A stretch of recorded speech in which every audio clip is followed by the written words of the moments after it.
Hey everybody, thanks for joining us here on 9 News Watch for this special edition of our afternoon headlines. We're going to start things out by taking a look at the weather forecast, and then we're going to transition into an interview with our very own 9 News Broncos insider Mike Kliss about the Von Miller trade. So two big things to get into. Number one, the weather, and then number two, the Von Miller trade. Let's start things out by taking a look, though, at what we are expecting here over the next few hours here across the Front Range. And we've already seen a fair bit of busy weather. In fact, for some of us here along the Front Range, our first snowflakes, including much of the city of Denver, so far this winter season. Now, it is November the 1st. I know, happy start to November.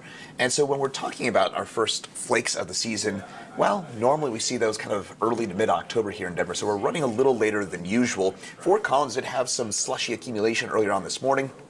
You can tell, though, that snow has already melted away out there. Still seeing some snow, a little bit of batch of snow for us into the mountains, and some occasional thunder snow as you get on up in 7,000 to 8,000 feet in elevation. But a closer look in here at the Denver area, and we're seeing most of that snow well off to our south and our east at this point. But if you're joining us from the Palmer Divide or some of the foothills west of Denver, that's where you're still going to be seeing some of that snow over the next little while.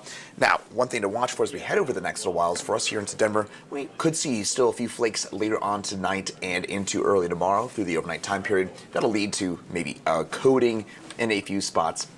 Not a big deal, but we do have that possibility for seeing some of that, what I term Snapchat snow, where you're seeing a few of those flakes flying through the sky, but in terms of actual impacts to you on the ground, nothing really for us here in the Denver area. That includes really all areas below 6,000 feet in elevation. So Denver and the immediate outlying areas, yeah, we're not going to be looking at any big deal snowfall. Now, where the snow will be significant is if you head up to 9,000 feet or above, including Berthoud Pass, Rabbit Ears Pass.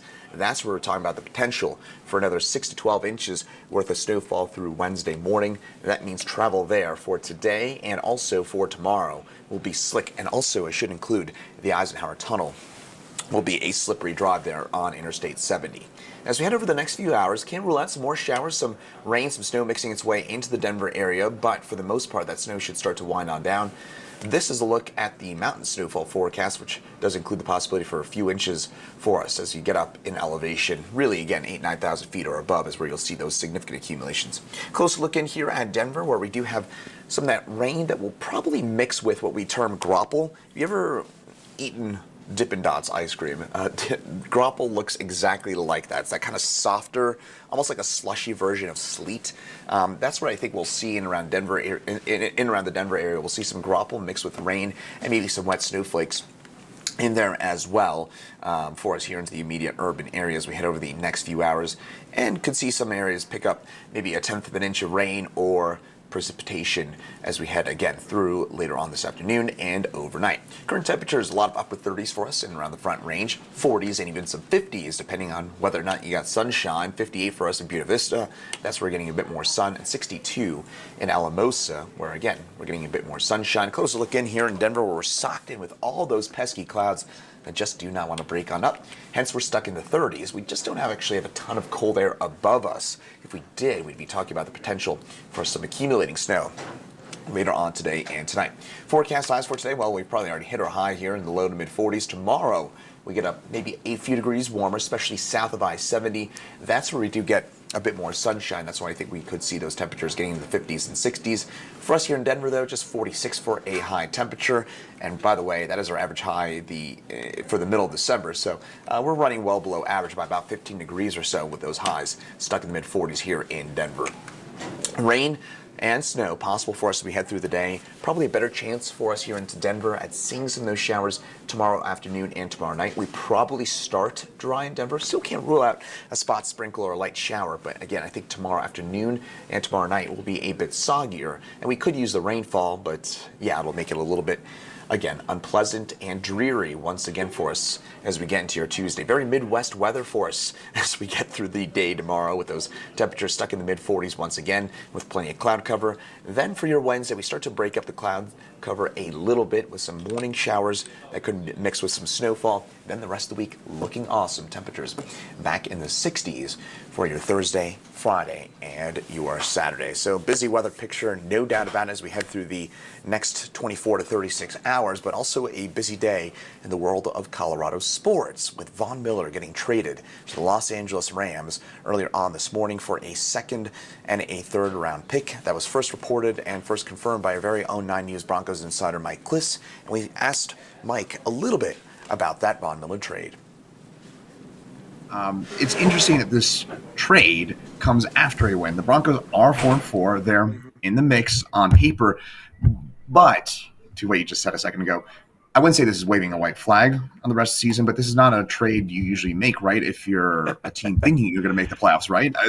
It's an interesting move because on paper, You're right. On paper, they're still in it. 4-4. I'm not sure if they're still. I think they're on the fringe of that seventh wild card, that seventh playoff spot. You're right. There's no way to spin this and say this is a move that helps you this year. There's just no way. But I think you looked at this team and they're so banged up in so many areas. And Washington was not a good team that they beat yesterday. And the deadline came when it did. You had to kind of make a decision on the future now. After Tuesday, you can't make this deal. You can't pick up an extra second or a third round pick.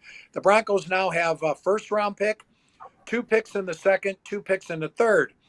And George Payton can parlay that if he wants into 2 first round draft picks and maybe a second rounder. So that's what the Broncos need. Somehow, some way, they got to get a quarterback, a franchise quarterback.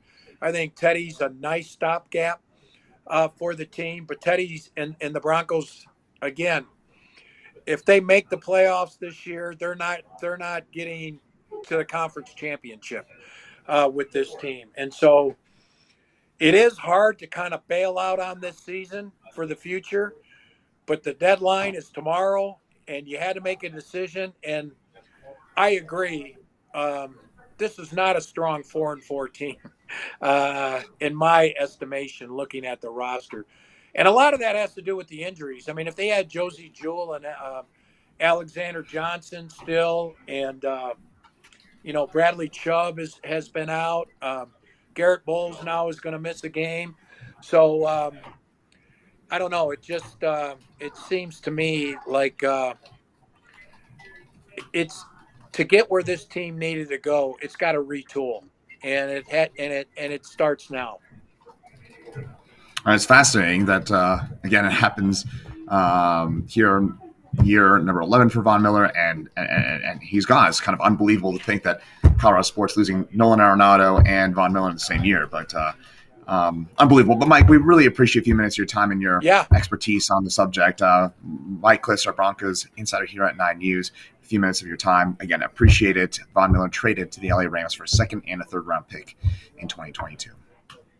Yeah, Chris, and along those lines, the Broncos paid $50 million to get rid of Arenado, and the Broncos paid $9 million of $10.5 million to get rid of Von Miller. It's a different age. These guys make so much money, and the economics are so much a part of this. It's a little strange. It's definitely a little strange. I mean, could go on about it all day. I really think there's a lot of different avenues that I was thinking about that I really didn't want to ask you about. But again, I know Mike today is busy for you, so I really appreciate you making time for us.